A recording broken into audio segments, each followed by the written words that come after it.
Welcome. With about 3 hours to go before the end of the trading session, end of the week, end of the month, and also end of the year 2022, this is how markets are trading in the US, and we can see cryptos. There's a snapshot of Ethereum and a snapshot of BTC. For the month of December 2022, we can see markets and cryptos are down, but more interestingly is where we're trading as far as the 2022 performance, and we can see S&P 500 down about 19-20%. The cryptos are down about 60 to 65%, and the Nasdaq was down huge this year, about 33-34% to the downside. I have to say the Dow only down 9% for the year, and we know it was a nasty bear market year, one that many traders would like to forget. Taking a look at the top stocks for 2022, subscribers to Muadhi.com should be familiar with the top stock for 2022. All of these are stocks, most of them that I'm highlighting here are stocks that have been mentioned as breakout candidates as they were moving and breaking out of their bases this past year. And going down the list, we can see a lot of these stocks are familiar to Muadhi.com subscribers, so we can say that we did not miss out on these explosive moves. Most of these are energy names, and if you are paying attention and you knew what to look for this past year, all of these names were familiar to us because they repeatedly would break out of bases as energy completed the year in the top sector. So we can see here 52-week change over the last year. Top sectors for sure has been in the energy and oil and gas space, leading by a huge margin. So again, we can see here for 2022, top 100 stocks. I can see here, roughly looking at this, about 7 of the top 10 names are breakout candidates from this year for Muadhi.com subscribers. So 7 out of 10 of the top 10 stocks. 7 out of 10. I think that's a good number. And of course, for 2023, we're going to be keeping the same energy, trying to bring the best stocks that are setting up to your attention for you to be able to capture whatever upside they might have. So again, this is something we've done consistently over many years, spanning 20 years. So I'm not surprised with some of these results. The setup, the Muadhi breakout as a method for timing breakouts has been time tested. So let's go to the charts here, begin with the Dow weekly. And we can see the Dow weekly. Remember, the Dow is down about 9 to 10%. You'd expect it to be down more, but it's not. And we can see ending the year here with what looks to be a wedge on the hourly with RSI setting of 26. So as we begin next year, 2023, either we're going to start with the market popping above this wedge to begin the year with a nice move higher, or we begin the year with a downwards move by breaking below this wedge. Again, the hourly for the Dow RSI. Now to the Nasdaq on the weekly. The level we are watching here either for a break or support is this weekly closing low from October, and that is at 10,321.39. So as long as we are above this number on the weekly, then the market is not breaking down. In other words, it's not a fresh breakdown. And as long as we are holding above that, then we can anticipate that the market did come back to test the lows here from October and is holding and should eventually in time build to the upside. That's the bullish scenario. And if we end up breaking below this range, if we stay below 10,321, then expect the market to begin 2023 with a big down leg. Remember, as far as our RSI work is concerned, we are aware that once the market came back to test this topside line and we were rejected, which is here, this pullback over the last 3-4 weeks, in fact about 4 weeks,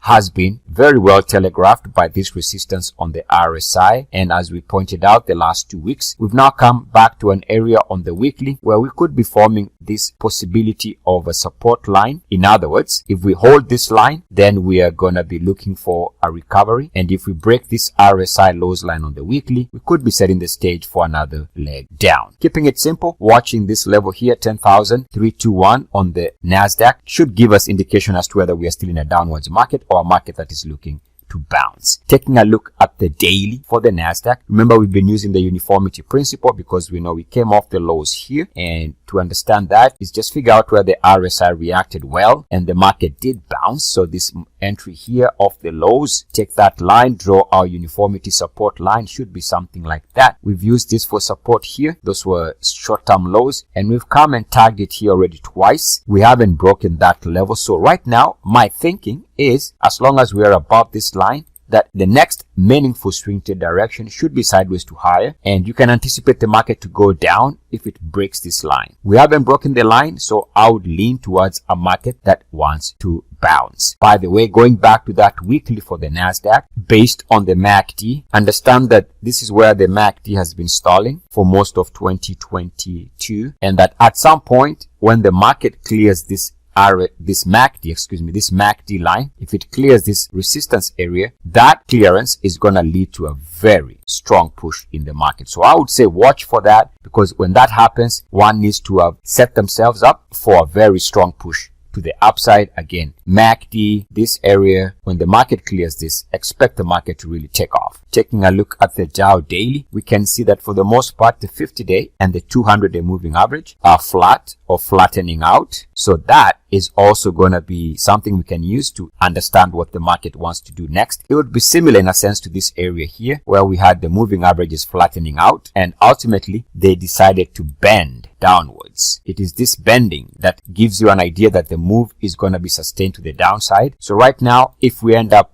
bending downwards, anticipate the market's going to break this range and we're going to really see a move down. And at the same time, if the market moves and clears, let's say this area here on the Dow at about 34,500, that would mean that the moving averages are going to bend upwards, and that would set the stage for another fantastic push to the upside, because you can only bend the moving averages by showing a big move in price. So to keep it simple here is what we can say is, in fact, we can take this range here and this lows range here. We can say that movement above this range with a breakout is bullish. And if we end up breaking below this range in the short term, expect the market to be setting the stage for a move down. Taking a look at the S&P 500 daily, based on my uniformity concept, I would suspect that as of right now, the market seems to be going down day to day, but we already found support. This is where we needed to see support on the RSI, and we've bounced on this line a couple times. And so as long as this line is offering support, I would suspect that the next meaningful direction for the S&P 500 is higher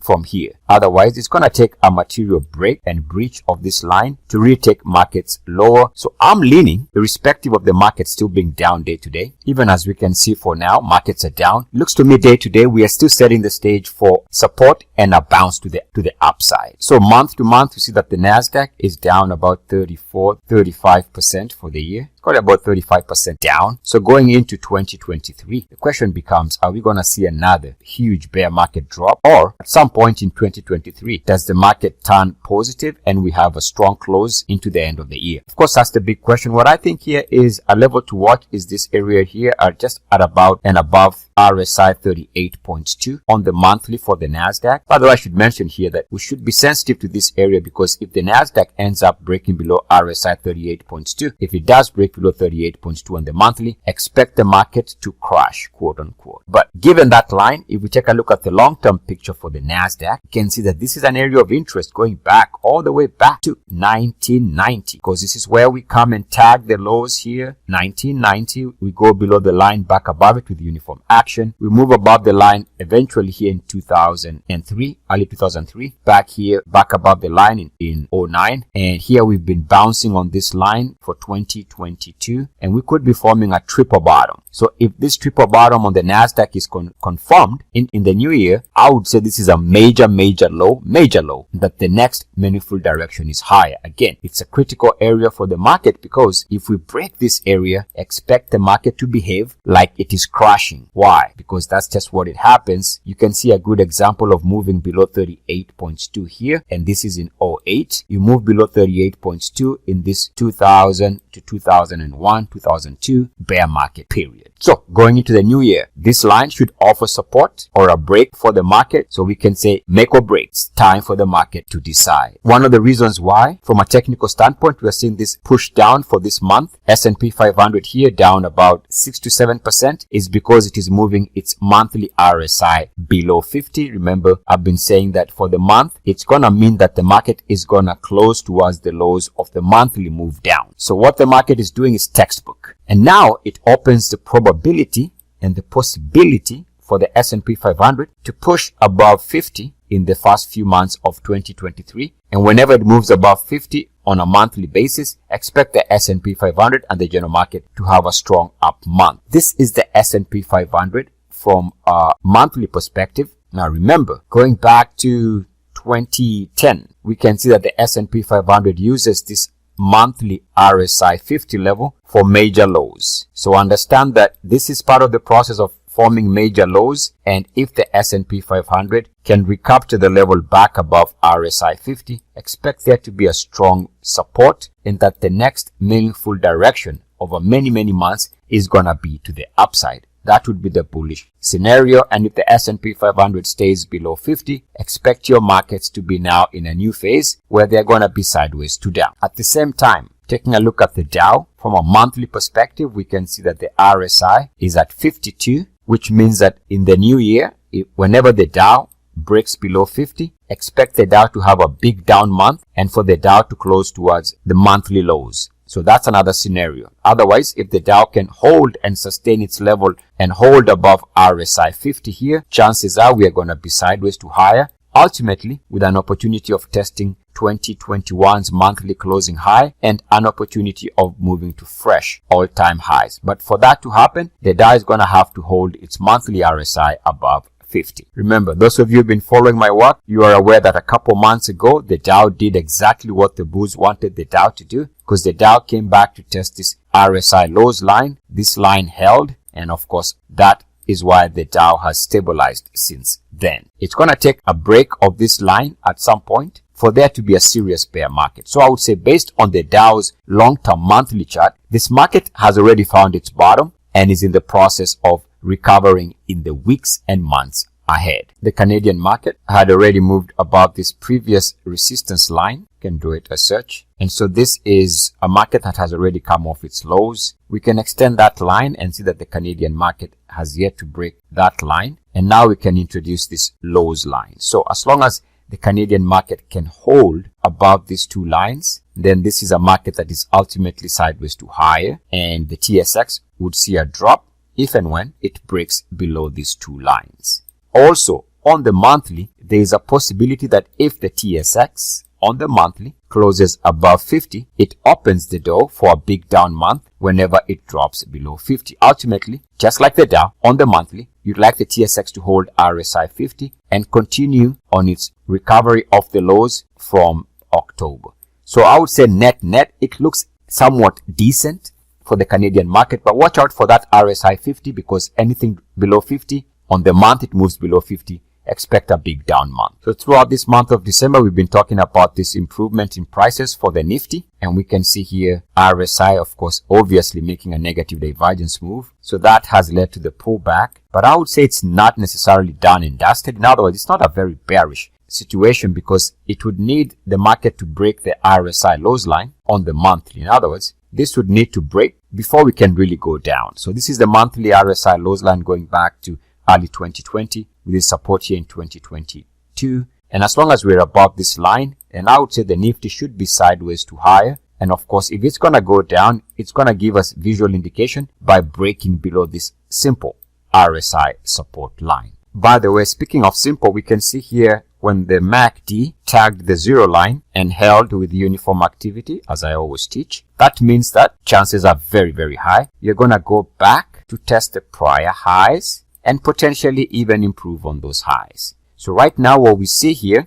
on the weekly for the Nifty is we've come back here. In fact, I can even draw it this way. We have a breakout. You can draw it as such. This breakout was very successful from an RSI perspective. Prices have gone higher since, and we can draw a line as such. We can see the market's been coming back to test this RSI 50 area successfully, and as long as the weekly RSI is above 50, we can anticipate a sideways to higher Nifty.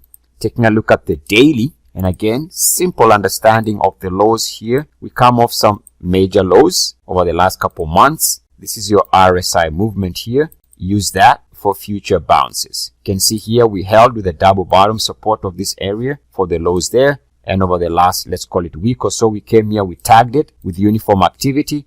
That means that likelihood of being sideways to higher is now very improved. So even the Nifty day to day looks sideways to higher. Taking a look at the dollar by way of UUP, we can see the dollar, as we've been talking, has been in this sideways base. We have a flattening out 200-day moving average. If the dollar ends up cracking this area, that means that the dollar is going to spend early part of 2023 lower if it breaks this range, because that's going to afford the flat 200-day moving average the opportunity to bend downwards, and the only way it can bend downwards is by a strong push lower by the dollar. Otherwise, the dollar needs to break out of this range to the upside if it's gonna see a recovery move. It needs to clear this range inside this box, let's say for the month of December. It needs to be above this range if it's gonna start recovering. What that would do is force the 50-day moving average to coil higher and the 200-day to coil higher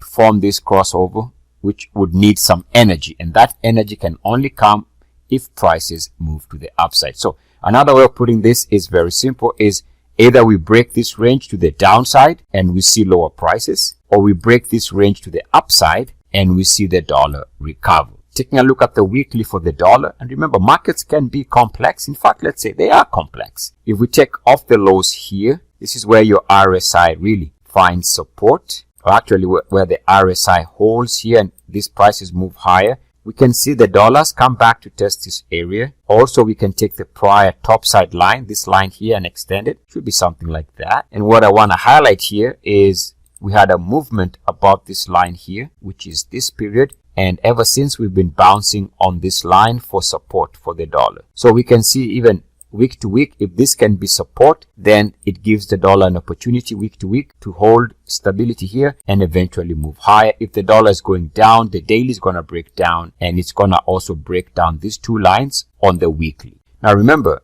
we did call this dollar move higher, GLD. So this is GLD monthly, and GLD has had a good couple of months and really not surprised. Why? Because it bounced exactly where we thought it could bounce, which is on this line here. Again, based on my uniformity concept, we can see this is coming off the lows of early 2016. We bounced on this line here perfectly, 2018, and we bounced again here in 2022. So right now, gold, the dollar looks to be pointing, of course, in opposite directions. But GLD, if it's going to move higher, it's going to have to clear this range. As you can see, there's an impending possibility of a bullish crossover between the 50 and the 200-day moving average. But for gold to really take another step higher, it needs to break out first and foremost. If the breakout runs out of energy and we roll over, obviously a failed breakdown or a failed breakout is a sign of a market that doesn't have power and should pull back. Taking a look at the energy space, XLE, which was the leadership, one of the leadership sectors, if not the ultimate leadership for 2022. You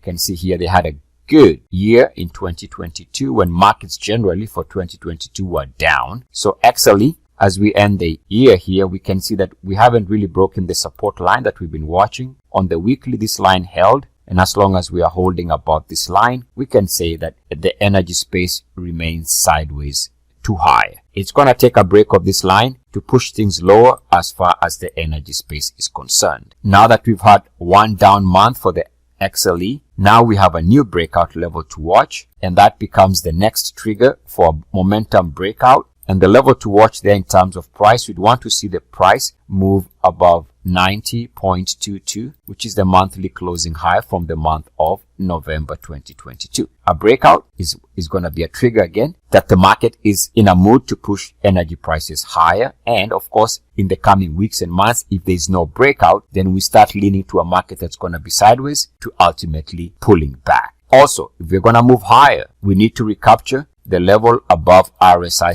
69.1 for there to be a sustained push to the upside by XLE. Taking a look at crude oil, we can say that crude oil, as we begin 2023, needs to clear this topside line. It's a simple line connecting recent RSI lows. So this is a challenge for crude oil. If it's going to go higher, again, simply needs to clear this line to the upside. But week to week, if we are unable to clear this line, then chances are we're going to begin the year with the movement downwards for crude oil. On the monthly, this is a long-term monthly chart going back to 2010. Crude oil would have to hold its monthly RSI above 50 if there's going to be another attempt to take things to the upside. Now, it's a simple way of looking at it. Above 50 on the monthly, we can say crude oil is moving higher. And if it's negative below 50 for the month, the RSI would suggest that prices are going to be drifting lower. There's another line that I can propose. It is this line here, and this line connects the lows here, here, and this little low here, and now it's attempting to hold this line. So this could also be a line that could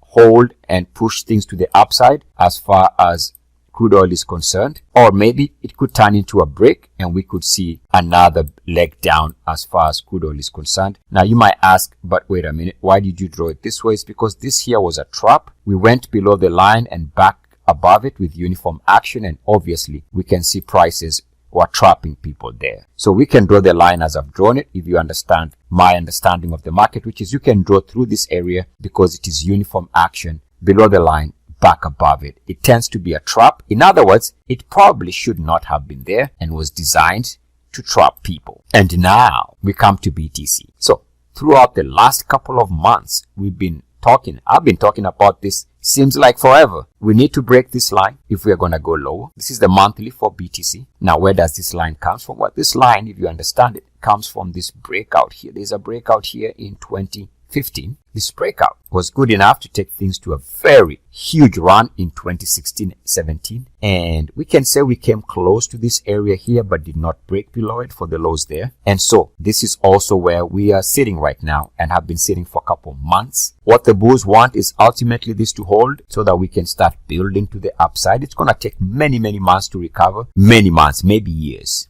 Why? Because there's a lot of overhead supply. A ton of overhead. All of these are going to be people willing to sell. Right now, they are sitting at major losses and they are going to be selling. The more the prices come closer to their entry levels, the more they're going to be selling. So there's a lot of overhead supply. And at the same time, if this line does not hold, if BTC breaks this level, if BTC, like the Nasdaq, ever moves below 38.2 on the monthly, whenever BTC moves below 38.2 on the monthly, expect BTC to crash. I mean, big time. So make or break for BTC as well. On the weekly, we've been wedging. If you take the top side RSI line, it connects nicely. Perfect wedge. And we got another wedge here forming. So either 2023 is going to begin with a break and we see a big drop, or just maybe we clear and move above the wedge, above the resistance line, and BTC starts slowly recovering.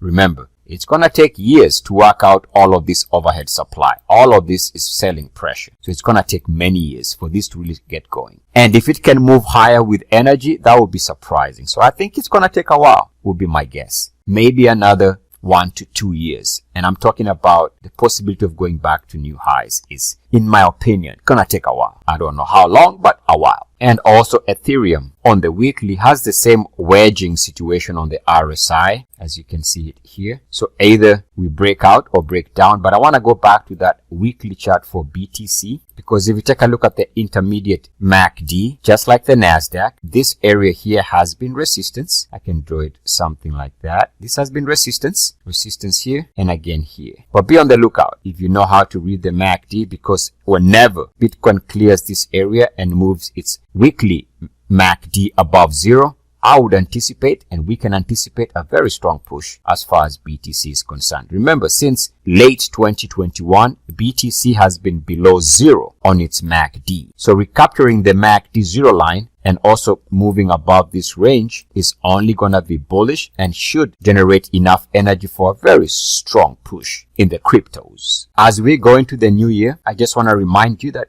we are in safe hands. These are the top stocks over the last 52 weeks for 2022, and most of these stocks should be familiar to Muade.com subscribers. So I would anticipate that we can also be looking forward to a great list of fresh candidates for the year 2023. And with that said, this is how your markets are trading, and probably gonna close around here for the year, give or take. I want to take this opportunity to wish you a great, happy, prosperous, and a very abundant 2023. I am Eric with Muade.com, and I leave you as I found you, in the love light of the one infinite creator. Go forth rejoicing in the power and in the peace of the one creator, Adonai.